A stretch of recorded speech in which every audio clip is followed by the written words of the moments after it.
అందరికీ నమస్కారం. సో ఈ వీడియోలో నేను ఫైబ్రాయిడ్ సిమ్టమ్స్ గురించి చెప్తానండి. So first symptom heavy bleeding are prolong bleeding. అంటే నెలసరి టైం గడ్డగడ్డలాగా పడిపోతుంది.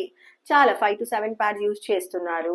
లేకపోతే bleeding 5 to 7 days, 7 to 10 days ఎక్కువ రోజు బ్లీడింగ్ అవుతుంది. First symptom.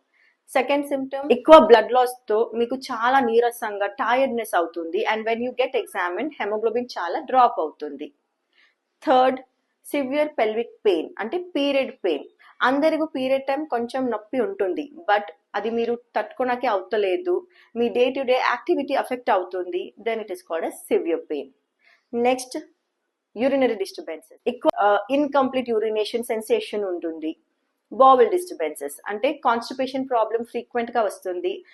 మోషన్ పాస్ చేసిన తర్వాత కూడా ఇంకా ఒకసారి వెళ్ళాలి, ఇంకా కొంచెం పాస్ చేయాలి అనిపిస్తుంది. బ్లోటింగ్ ఆర్ గ్యాస్ లాగా అనిపిస్తుంది.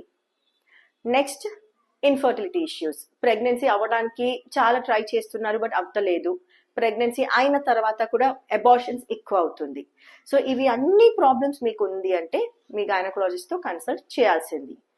Your period should not affect your life. Whenever it is affecting your life, it's time to consult your gynecologist. Most of the patients are asymptomatic. Then how to diagnose it? Well, here comes the importance of annual checkups.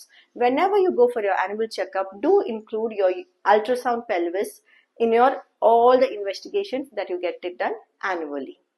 Thank you.